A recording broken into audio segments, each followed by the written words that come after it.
Hello everyone, आप सभी का वेलकम है। तो आज हम रीजनिंग में डिस्कस करने वाले हैं direction and distance basic to advance part 1।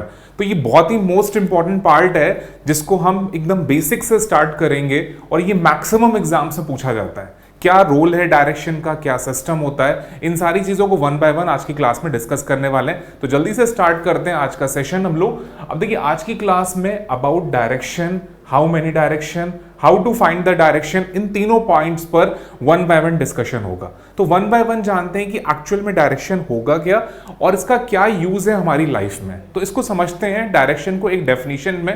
बहुत ध्यान से देखिएगा, आपके सामने एक डेफिनेशन दी हुई है। In this chapter the question consist of a sort of direction puzzle. A successive follow-up of direction is formulated and we are required to ascertain the final direction and the distance between the 2 points. This test is meant to judge our ability to trace and follow the sense the direction correctly. तो ये English में था। Actual में हमें करना क्या है, हमारे सामने क्वेश्चन आएगा जिसको हम लोगों को सॉल्व करना है। अब वो नॉर्थ डायरेक्शन में है कि साउथ डायरेक्शन में है कि ईस्ट डायरेक्शन में है कि वेस्ट डायरेक्शन में है, तो इसके लिए बेसिक नॉलेज होना बहुत जरूरी है। तो ये इंग्लिश लैंग्वेज में था। इसी के नेक्स्ट पेज पे आप देख सकते हैं ये हिंदी लैंग्वेज में भी आपको दिया हुआ है। तो आपको कभी भी एग्जाम में डेफिनेशन नहीं पूछी जाएगी, उसके बेसिस पर हम क्वेश्चन को कैसे टैकल करते हैं ये चीज जानी जाएगी। तो हम जल्दी से आते हैं इसको कि कैसे हम इसको टैकल करेंगे और सिस्टम है क्या, उन सारी चीजों को वन बाय वन सीखते हैं। देखिए 4 मेन डायरेक्शंस होती हैं, आई होप सभी को पता होगा। North, south, east, west. इसको हम हिंदी में क्या कहते हैं, उत्तर, दक्षिण, पूर्व, पश्चिम।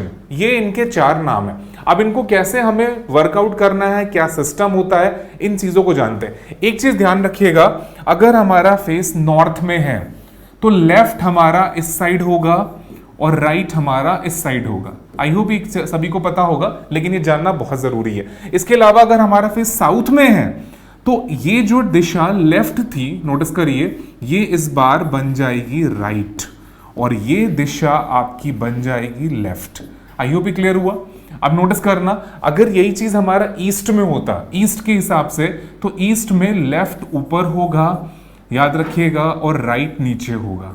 तो यहां पर भी मैक्सिमम गलती नहीं करता। जो गलती होती है वो साउथ फेसिंग पर होती है।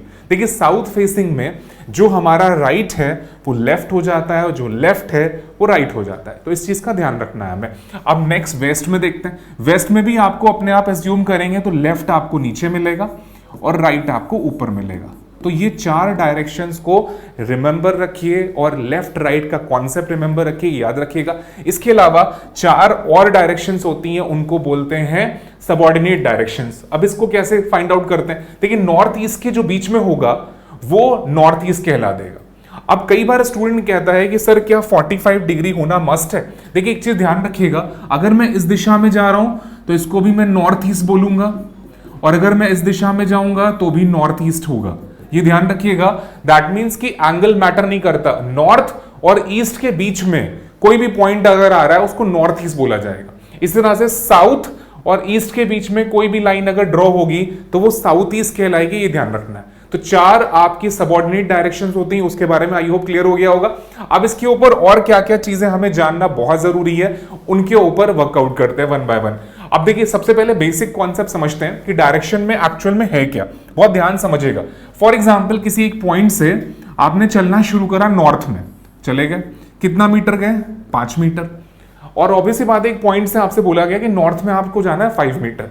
अब इसके बाद आपको राइट लेना था 10, तो राइट 10 ले लिया।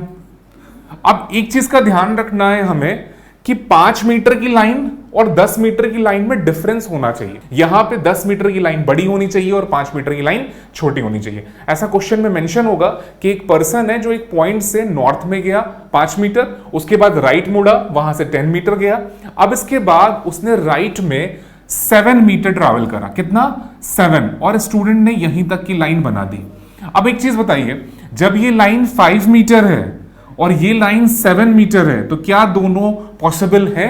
बिल्कुल नहीं। दैट मीन्स कि डायग्राम गलत हो गया। तो ये चीज हमें बेसिक ध्यान रखना है, लाइन को कितना बड़ा और कितना छोटा रखना है। नेचुरल सी बात है, अगर ये 5 है तो हमें जो लाइन बनानी होगी वो 7 5 से ज्यादा बड़ा होना चाहिए और 7 हमारा यहां पर आई होप बनेगा। ये क्लियर हुआ।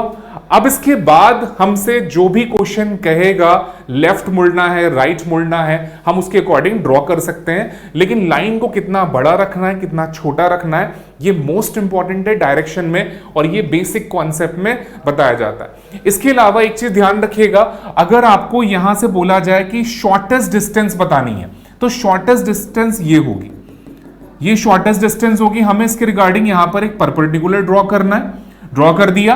अब ये देखिए 90 डिग्री है, और हमें करना क्या है कि यहां से डिस्टेंस पता लगानी कि शॉर्टेस्ट डिस्टेंस हमारी कितनी है। तो कैसे फाइंड आउट करेंगे, क्या शॉर्टकट है इसका?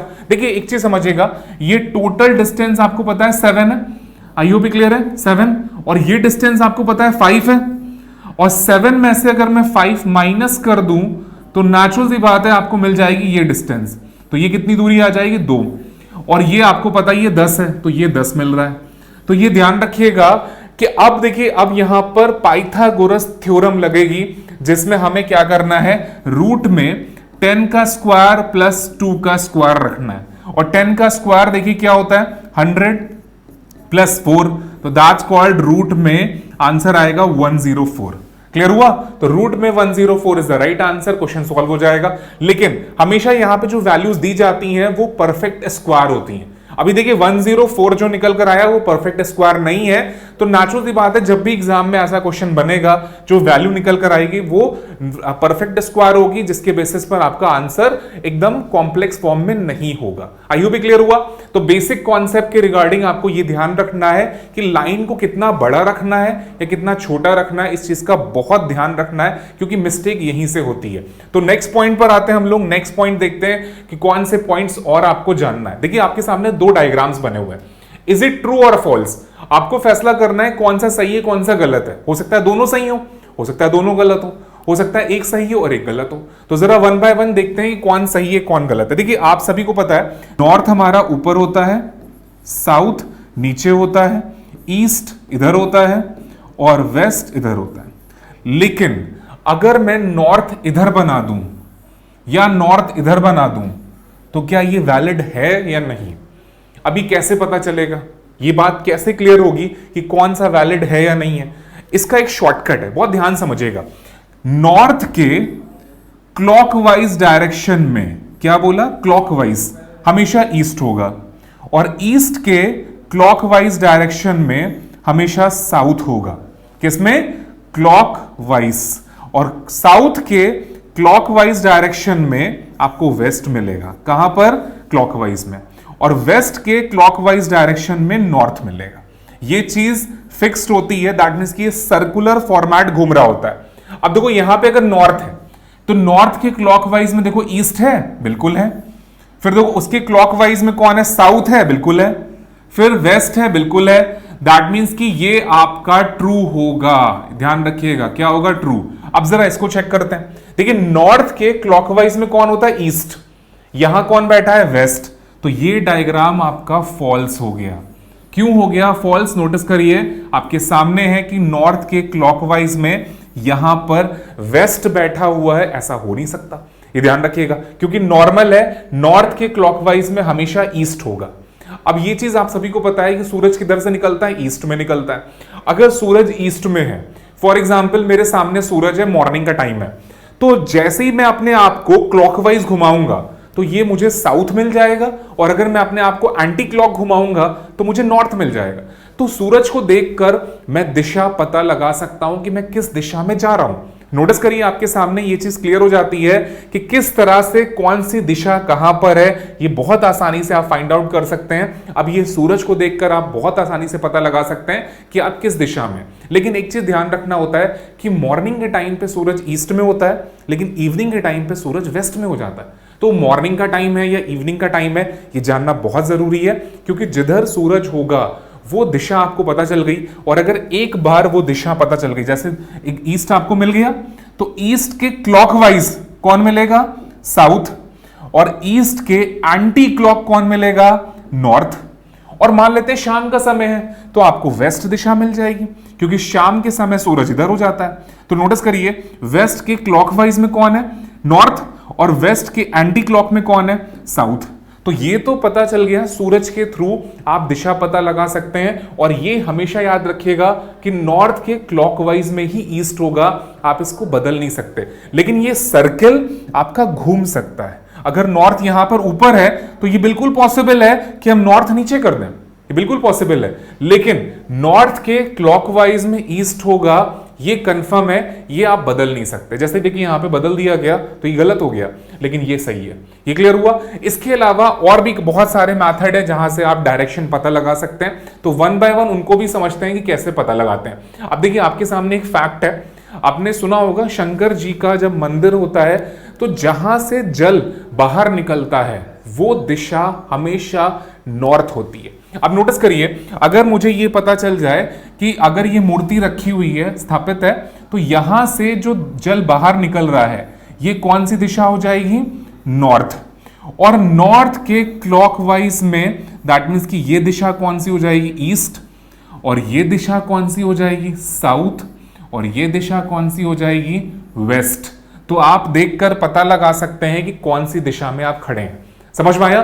तो आप नोटिस करिए, मूर्ति को भी देखकर पता लगा जा सकता है कि आप कौन सी दिशा में। तो जिस दिशा में शंकर जी की मूर्ति से जल बाहर आ रहा होगा तो नोटिस करिए वो हमेशा नॉर्थ में होगी। लेकिन ये मंदिर में जो स्थापित मूर्ति होती है उनके ऊपर होता है, ये चीज ध्यान रखिएगा। नॉर्मली कई बार ऐसा भी होता है कि हमने उस चीज को फोकस नहीं करा, दैट्स व्हाई। तो उस चीज में जो मंदिर में मूर्तियां लगी होती हैं हम उनके ऊपर डिस्कशन कर रहे हैं, तो उनके ऊपर ये फैक्ट बिल्कुल लागू होता है। तो उनसे देखकर भी आप दिशा पता लगा सकते हैं। इसके अलावा आप परछाई को देखकर भी पता लगा सकते हैं आप किस दिशा में जा रहे हैं। अब परछाई को देख के कैसे पता लगाएंगे उसका कॉन्सेप्ट मैं आपको सिखाता हूं, बहुत ध्यान समझिएगा वन बाय वन। और परछाई से पहले एक कॉन्सेप्ट और भी आपको बताते हैं, एंगल का कॉन्सेप्ट। अब एंगल का कॉन्सेप्ट क्या है? जैसे फॉर एग्जांपल एक पर्सन है जो एक पॉइंटर है, यहां से चलना शुरू करता है और नॉर्थ में जाता है, फॉर एग्जांपल 7, और फिर लेफ्ट मुड़ता है, फॉर एग्जांपल 5 चलता है। अब इसके बाद ये पर्सन 45 डिग्री राइट मुड़ना चाहता है, 45 डिग्री राइट। अब नेचुरल सी बात है, राइट ऊपर होगा। अब देखिए इसका फेस किधर है? ये कहां पर है? वेस्ट में है फेस, ये तो डैम श्योर है।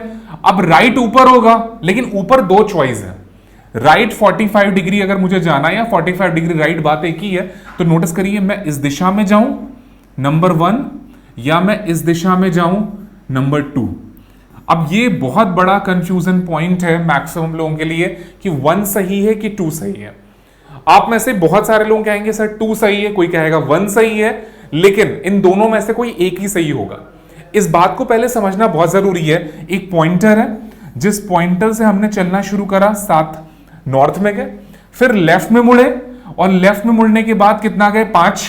अब यहां से हमसे पूछा जा रहा है कि 45 डिग्री राइट जाना है या राइट 45 डिग्री या 45 डिग्री राइट, दोनों का मीनिंग एक ही है, ये चीज ध्यान रखिएगा। अब एक चीज समझना है हमें, जो हमारी बेस लाइन होती है वो डिपेंड करती है उसके फेस पर। अब देखिए फेस किधर है? वेस्ट में है।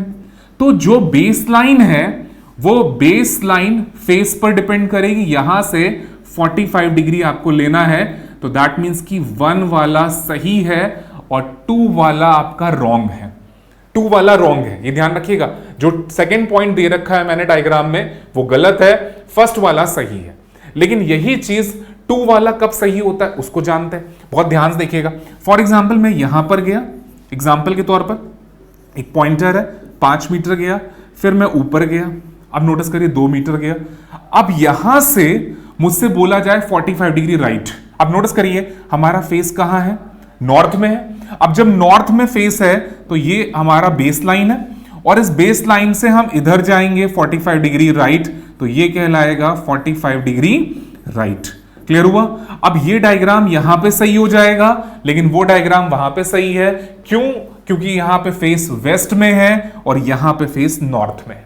तो जब हमारा नॉर्थ में फेस होगा तो बेस लाइन भी नॉर्थ में जाएगी, और उस बेस लाइन से 45 डिग्री हमें राइट मूव करना है। जैसे फॉर एग्जांपल मैं आपके सामने खड़ा हूं, तो मेरा जो बेस लाइन है वो आपके सामने है। अब अगर मुझसे बोला जाए 45 डिग्री राइट घूमना है, तो मैं अपने आप को क्लॉकवाइज 45 डिग्री मूव कर दूंगा और इस दिशा में मुझे जाना है। क्लियर हुआ? तो वही सेम सिस्टम यहां पर भी होता है कि जो आपका फेस होगा वो आपकी बेस लाइन कहलाएगी और उसके अकॉर्डिंग आपको क्वेश्चन को सॉल्व करना होगा। तो आई होप क्लियर हुआ होगा। इसी के ऊपर और भी क्वेश्चन करते हैं, जल्दी से सॉल्व करते हैं क्वेश्चन। आपके सामने एक क्वेश्चन है एंगल कॉन्सेप्ट पर ही। अब नोटिस करिए थोड़ा सा चेंज है, बहुत ध्यान से बनाइएगा। देखिए क्वेश्चन हम लोग यहां से चले, साउथ में गए फॉर एग्जाम्पल 7 और ये डिस्टेंस ले ली हमने 5। अब हम यहां पे मूव करने के बाद हमें 135 डिग्री लेफ्ट जाना है। कितना? 135 डिग्री लेफ्ट। अब कैसे पॉसिबल है 135 डिग्री लेफ्ट यहां से, तो उसको समझते हैं, बहुत ध्यान समझिएगा। देखिए ये आपकी बेस लाइन है, बेस लाइन हुई। अब बेस लाइन से हमें लेफ्ट लेना है, दैट मींस ऊपर आना है। अब देखिए 90 तो आपका ये पूरा हो जाएगा, और 90 में कितना जोड़ें कि 135 हो जाए, तो नेचुरल सी बात है 45 जोड़ेंगे। तो ऑब्वियस सी बात है हमें थोड़ा सा एंगल इधर लेना है और ये इधर जाएगा। समझ में आया? तो ये कहलाएगा 135 degree left. I hope clear हुआ। और ये दिशा कौन सी है? अब एग्जामिनर ये पूछेगा आपसे कि 135 डिग्री लेफ्ट मुड़ने के बाद आप किस दिशा में जा रहे हैं। तो देखिए दिशा, ये नॉर्थ होता है, ये वेस्ट होता है, तो ये दिशा कौन सी हुई? नॉर्थ वेस्ट हुई। तो दैट मींस कि 135 डिग्री मुड़ने के बाद वो नॉर्थ वेस्ट दिशा में जा रहा है। क्लियर हुआ? तो आपका आंसर क्या आएगा? North west is the right answer. Clear है? चलिए नेक्स्ट क्वेश्चन पे आते हैं, अगला क्वेश्चन सॉल्व करते हैं हम लोग। नेक्स्ट पॉइंट देखते हैं। अब यहां पे देखिए बोला गया 270 डिग्री। अब 270 डिग्री का एंगल का कॉन्सेप्ट कैसे बनाते हैं, बहुत ध्यान समझने की। यहां से चलना शुरू करा, एग्जांपल के तौर पे यहां पे 5 गए, फिर यहां पे लेफ्ट मुड़े तो कितना है? 7 आ गए, क्योंकि देखिए जो लाइन है उसके हिसाब से मैं डिस्टेंस मेंशन कर दे रहा हूं। एक चीज हमेशा ध्यान रखिएगा, लाइन की लेंथ ही क्वेश्चन की आपकी डिस्टेंस डिसाइड करती है, तो ये ध्यान रखिए। अब यहां पे पहुंच गए हम, तो हमारी बेस लाइन में देखिए यहां पर यूं होगी। अब हमें जाना कितना है? 270 डिग्री राइट। तो राइट पहले समझना है ऊपर होगा कि नीचे होगा। नेचुरल सी बात है ऊपर होगा। अब हमें देखिए पूरा अगर हम एक चक्कर घूम लेंगे तो 180 तो हमें ऐसे ही मिल जाएगा, मिल गया।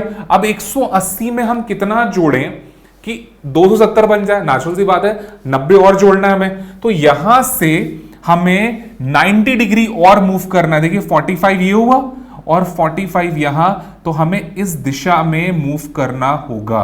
आई होप क्लियर हुआ। तो कितना डिग्री आ रहा है? 270 डिग्री, और किधर? राइट। ये क्लियर हुआ। तो 270 डिग्री राइट इस डायरेक्शन में जा रहा है। अब अगर कोई आपसे पूछे कि ये दिशा कौन सी है, अब स्टूडेंट यहां पे कंफ्यूज हो गया। क्यों? क्योंकि ये दिशा कुछ और थी। नोटिस करिए, तो हमें करना कैसे होता है? देखिए दिशा पता लगाने का बहुत छोटा सा तरीका है। आप उस लाइन पर ये एरो बना दीजिए, प्लस का एरो होता है। अब नोटिस कर, नॉर्थ इधर, साउथ इधर, ईस्ट इधर, वेस्ट इधर, बस इसी को ध्यान रखिए। देखिए अगर हम यहां पे एरो बनाएंगे तो ये बताइए ये दिशा कौन सी आ रही है? ये साउथ होता है और ये आपका ईस्ट होता है, और ये इस डायरेक्शन में जा रहा है। तो नेचुरल सी बात है ये कौन सी दिशा हुई? South east. तो आंसर क्या आएगा? South east is the right answer. और अगर मैं आपसे ये पूछूं कि ये दिशा कौन सी थी, तो देखिए अगर मैं यहां पे एरो बनाऊंगा तो ये साउथ है और ये वेस्ट है, तो ये दिशा कौन सी है? साउथ वेस्ट है। क्लियर हुआ? तो आंसर कौन सा आ रहा है? South east. South is the right answer. 270 degree right लेने पर हम कहां जा रहे हैं? साउथ ईस्ट दिशा में जा रहे हैं। और ये पूरा क्लियर हो गया होगा। अब एक चीज और ध्यान रखिएगा, हम यहां पे काम और भी कर सकते थे। 360 डिग्री में से अगर हम 270 माइनस कर देते तो वैल्यू कितनी आती है हमारे पास? देखिए 60 उधर, 30 इधर, 90। तो अगर ये आपका राइट था तो नोटिस करिए ये लेफ्ट हो जाता।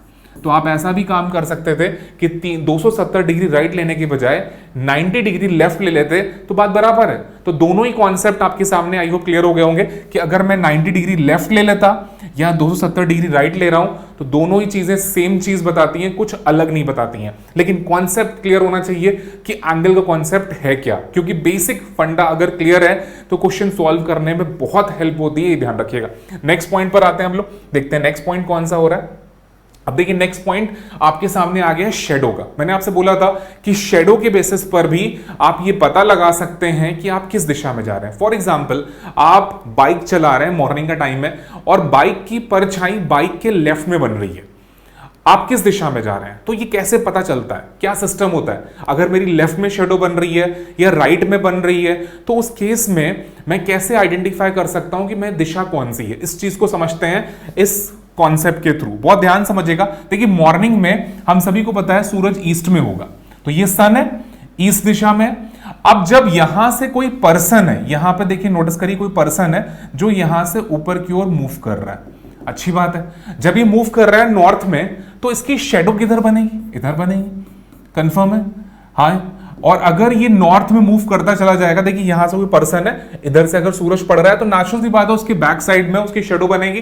तो शेडो उसकी कहां बन रही है? वेस्ट में, लेकिन वो पर्सन कहां जा रहा है? नॉर्थ में जा रहा है। तो और एक चीज ध्यान रखना है, ये लेफ्ट साइड में उसकी शेडो बन रही है। लेकिन अगर यहीं से इसी पॉइंट से नोटिस करिए एक पर्सन और है जो नीचे की ओर जा रहा है, अब नोटिस करिए उसकी शेडो किधर बन रही है? वो भी इधर बन रही है। नोटिस करिए ये भी आपका वेस्ट है। तो मॉर्निंग में आप चाहे नॉर्थ में जाएं, चाहे साउथ में जाएं, चाहे ईस्ट में जाएं, आपकी शेडो हमेशा वेस्ट में ही बनेगी। ऐसा क्यों? क्योंकि देखिए सूरज आपका ईस्ट में है, तो ईस्ट से जब आपके ऊपर सूरज पड़ेगा तो नेचुरल सी बात है आपकी शेडो वेस्ट में ही बनेगी, आप किसी भी डायरेक्शन में जाएंगे। लेकिन फर्क क्या आएगा? अगर आप नॉर्थ में जाते हो तो वो लेफ्ट हो जाएगा, और अगर आप साउथ में जाते हो तो वो चीज क्या हो जाएगी? राइट हो जाएगी। क्या हो जाएगा? राइट हो जाएगा। तो अगर आप ऊपर जा रहे हो तो लेफ्ट है, अगर नीचे जा रहे हो तो राइट है। तो बहुत बड़ा डिफरेंस आ रहा है। अब देखिए मैंने क्वेश्चन आपसे बोला था, मॉर्निंग के टाइम पर आप बाइक चला रहे हैं और बाइक की शेडो लेफ्ट में बन रही है, इसका मतलब है कि आप नॉर्थ दिशा में जा रहे हैं। अब इसी को हम कोरिलेट कर लेते हैं। आप फॉर एग्जाम्पल एक ऑटो में बैठे हो और ऑटो की परछाई ऑटो के राइट साइड बन रही है, मॉर्निंग का टाइम है, तो इसका मतलब है कि ऑटो साउथ दिशा में जा रहा है। अब वो ऑटो हो सकता है, वो बाइक हो सकती है, वो स्कूटी हो सकती है, कुछ भी हो सकता है। अब एक चीज ध्यान रखना, कई बार ऐसा भी क्वेश्चन पूछा जाता है, एक पेड़ है, अब पेड़ की परछाई पेड़ के राइट में पड़ रही। अच्छा एक बताओ, पेड़ का राइट लेफ्ट होता है? नहीं होता है। वो तो आप अपने अकॉर्डिंग राइट लेफ्ट बोल रहे हो ना, पेड़ का राइट लेफ्ट तो होता नहीं है। आपके सामने अगर पेड़ है तो आप अपने अकॉर्डिंग ये सोच रहे हो कि भैया ये राइट है, ये लेफ्ट है पेड़ का, हाँ या ना? तो ये चीज समझते हैं, कोई ऐसी चीज जो फिक्स्ड है, अब वो घर भी हो सकता है, वो पेड़ भी हो सकता है, वो पोल भी हो सकता है, कुछ भी हो सकता है जो फिक्स है, जो मूव ना कर रहा हो, अब उसकी भी शेडो बनेगी। अब डिपेंड करता है उसका फेस आप किस साइड में मान रहे हो। जैसे फॉर एग्जाम्पल घर है, अब घर का जो फेस होता है जहां से हम लोग बाहर निकलते हैं घर के गेट से, उसको हम फेस बोल रहे होते हैं। समझ में आया? तो इसी तरह से पोल भी होगा, पोल की परछाई पोल के राइट में बन रही है। अब वो राइट का मतलब है कि आप जिधर देख रहे हो उसके अकॉर्डिंग बनाया गया, और राइट का मतलब एक चीज ध्यान रखिए, राइट साउथ होगा, क्योंकि मॉर्निंग के टाइम पर अगर राइट बोला जाए तो साउथ है, ये कंफर्म है, और लेफ्ट बोला जाए तो नॉर्थ होगा, ये कंफर्म है। लेकिन ऐसा कोई कंपल्शन नहीं है कि हम नॉर्थ और साउथ में ही जा रहे हो। ऐसा भी तो हो सकता है कि हम जा रहे हो ईस्ट में, और अगर हम ईस्ट में जा रहे हैं तो हमारी परछाई हमारे पीछे चल रही होगी। किधर चलेगी? पीछे। तो इसको क्या बोलेंगे? Back side. ठीक, तो हम क्या बोलेंगे इसको? Back side. और अगर यही चीज हम यहां पे देखें वेस्ट में, तो नोटिस करना, अगर कोई पर्सन यहां जा रहा है तो उसकी परछाई उसके आगे चल रही होगी, दैट मीन्स इन फ्रंट। तो उसको क्या बोलेंगे हम लोग? In front. अब नोटिस करना, अगर एग्जाम में क्वेश्चन आ रहा है कि आपकी परछाई आपके पीछे चल रही है, तो बताइए आप किस दिशा में जा रहे हैं? तो आंसर आएगा ईस्ट। आपकी परछाई आपके आगे चल रही है। कई बार ऐसा होता नहीं, जब हम लोग चल रहे होते हैं और हमारे आगे आगे हमारी परछाई चल रही होती है, और मॉर्निंग का टाइम होना चाहिए, लेकिन ध्यान रखिएगा, तो वो दिशा कौन सी होगी? वेस्ट दिशा होगी। वो दिशा आपकी वेस्ट होगी, ये ध्यान रखिए। तो डायरेक्शन एक ऐसा पार्ट है जो आपको अपनी लाइफ में हर जगह इस्तेमाल करते हुए दिखेगा, और ये चीजें सारी प्रैक्टिकल हैं जो आप अपनी डेली लाइफ में इनका यूज भी करते होगे। अब इसी को अगर मॉर्निंग का केस है तो अलग होगा, लेकिन इवनिंग का केस जब बनेगा तो एकदम डिफरेंट हो जाएगा। इवनिंग के केस में क्या होगा उसको समझते हैं। अब देखिए इवनिंग के केस में सूरज ईस्ट की बजाय वेस्ट में हो जाएगा। अब वेस्ट में सूरज हो गया। अब जब नोटिस करिए यहां से जब कोई पर्सन है जो यहां से मूव कर रहा है ऊपर की तरफ, अब नोटिस करिए तो उसका राइट होगा। अभी तक नोटिस करिए राइट मतलब था साउथ मॉर्निंग में, लेकिन इवनिंग में राइट का मतलब हो जाता है नॉर्थ। और वही चीज यहां से कोई पर्सन अगर कोई नीचे की ओर मूव करेगा तो नेचुरल सी बात है उसकी शेडो इधर ही बनेगी। तो जो शेडो मॉर्निंग में वेस्ट में बन रही थी, वही शेडो इवनिंग में अब ईस्ट में बन रही है। अब देखिए ईस्ट में आपकी शेडो बन रही है, आप राइट में जाएंगे तो नॉर्थ हो जाएगा, और अगर लेफ्ट में जा रहे हैं तो वो साउथ हो जाएगा। कहां हो जाएगा? साउथ हो जाएगा। और अगर आप सामने की ओर जा रहे हैं, इन फ्रंट में जा रहे हैं, तो वो क्या कहलाएगा? ईस्ट हो जाएगा। नोटिस करिए यहां पर अगर आप जा रहे हैं इस डायरेक्शन में तो नोटिस करिए वो क्या कहलाएगा, इन फ्रंट। और यहां अगर इस डायरेक्शन में आप जा रहे हैं दैट्स कॉल्ड वेस्ट, तो ये हो जाएगा बैक साइड। क्यों ऐसा कहा जा रहा है, क्योंकि अगर आप वेस्ट दिशा में जाएंगे तो आपके पीछे आपकी परछाई बनेगी, और अगर आप ईस्ट दिशा में जाएंगे तो इन फ्रंट आपकी परछाई बनेगी। इन फ्रंट मतलब सामने की तरफ परछाई बनेगी। और एक चीज ध्यान रखिएगा, ज्यादातर एग्जाम्स में नॉर्थ और साउथ के बेसिस पे क्वेश्चन पूछा जाता है। नॉर्थ और साउथ आपके लिए मोस्ट इंपॉर्टेंट है, ये ध्यान रखिएगा। तो लेफ्ट और राइट का कॉन्सेप्ट एकदम याद कर लीजिए अच्छे से कि है क्या। एक्चुअल में क्लियर हो गया।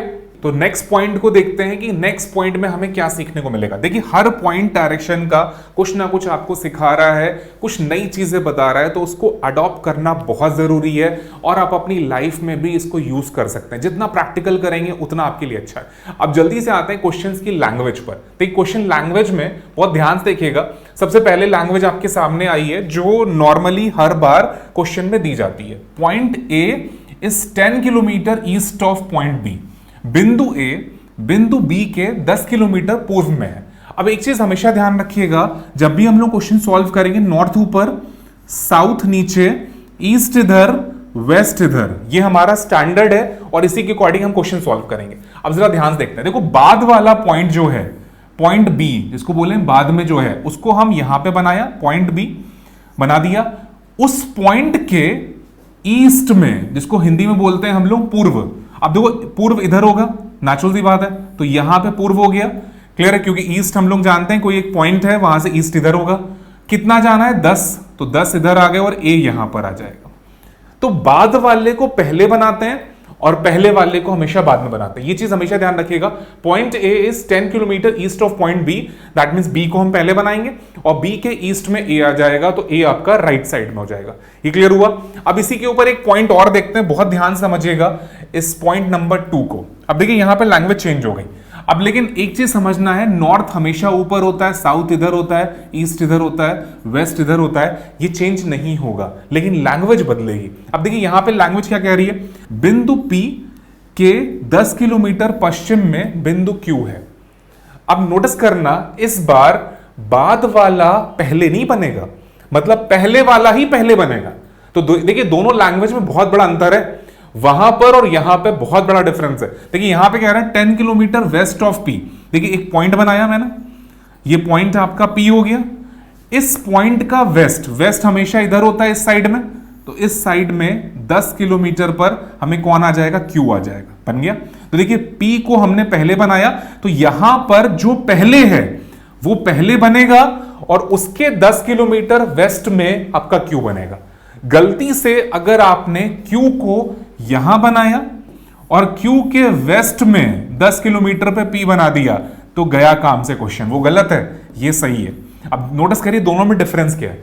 यहां पर देखिए P जो है उसके लेफ्ट में Q है और यहां पर Q के लेफ्ट में P है, दोनों में डिफरेंस समझ में आ रहा है। तो वो पॉइंट गलत है, ये पॉइंट सही है। तो ध्यान रखना है लैंग्वेज का भी, कि लैंग्वेज क्या है और किस तरह से हमें उसको ड्रॉ करना है। ये चीज क्लियर हुई। नेक्स्ट पॉइंट पर आते हैं, नेक्स्ट पॉइंट समझते हैं कि अगला पॉइंट क्या होने जा रहा है। अब देखो नेक्स्ट पॉइंट आपके सामने लैंग्वेज है, क्वेश्चन लैंग्वेज है। अब देखो P is the east of Q, who is north of R। अब इसको समझते हैं कि क्या दिया हुआ है और कैसे हमें टैकल करना है। देखो P is the east of Q, तो सबसे पहले हमें Q बनाना है, बना दिया। Q का ईस्ट यहां पर होगा, ये Q है, इसका ईस्ट इधर हुआ, तो ये आ जाएगा P, बन गया। अब नोटिस करिए यहां पे लिखा है हु। हु को हिंदी में बोला जाता है जो। Who is north of R। अब यहां पे कहना चाहता है नॉर्थ, R के नॉर्थ में कौन आएगा, Q आएगा या P आएगा। अब ये क्वेश्चन क्रिएट करता है कि R के नॉर्थ में Q आ रहा है या P आ रहा है। अब मैं अगर R को यहां बनाऊं तो R के नॉर्थ में Q आ जाएगा, और अगर मैं R को यहां बनाऊं तो R के नॉर्थ में P आ जाएगा। अब मैटर ये कर रहा है मैं R को यहां बनाऊं या यहां बनाऊं। नोटिस करिए दोनों ही पॉइंट सही हो सकते हैं, लेकिन हमें यह समझना है कि हु के बाद वाला सेंटेंस, जिसको हम लोग हिंदी में बोलते हैं जो, तो जो के बाद वाला सेंटेंस वो अपने बगल वाले को बताएगा या फर्स्ट पर्सन को बताएगा। तो इस चीज को बहुत ध्यान से नोट कर लीजिए, हु हमेशा अपने नेबर को बताता है। किसको बताता है? नेबर को। तो ये आपके नेबर को बता रहा है, दैट मीन्स कि ये पॉइंट गलत है, तो हम इसको कैंसिल कर देते हैं। ये एकदम सही है कि आर के नॉर्थ में कौन है? क्यू है। तो याद रखिएगा आर के नॉर्थ में कौन है? क्यू। डायग्राम आपके सामने है, कंप्लीट हो चुका है। ये क्लियर हुआ? और ये ध्यान रखना है कि हु को ही हम लोग हिंदी में जो बोलते हैं। तो क्लियर है? चलते हैं नेक्स्ट पॉइंट पे, देखते हैं अगला क्वेश्चन कौन सा हो रहा है। अब देखिए नेक्स्ट पॉइंट भी आ चुका है, इसका डायग्राम कैसे ड्रॉ करना है इसको समझते हैं। बहुत ध्यान से समझिएगा। देखिए पी है, पी के ईस्ट में कौन है? क्यू। तो यहां पर हमने सबसे पहले क्यू बनाया और क्यू का ईस्ट इधर होता है, तो यहां पर आपका पी बन गया। अच्छी बात है। अब नोटिस करिए कॉमा लगा हुआ है और उसके बाद लिखा है who is the north of R. R के नॉर्थ में कौन है? क्यू है। तो आर के नॉर्थ में देखिए आर यहां पर भी हो सकता है, आर यहां भी हो सकता है, क्योंकि देखिए दोनों में कॉमा लगा दिया।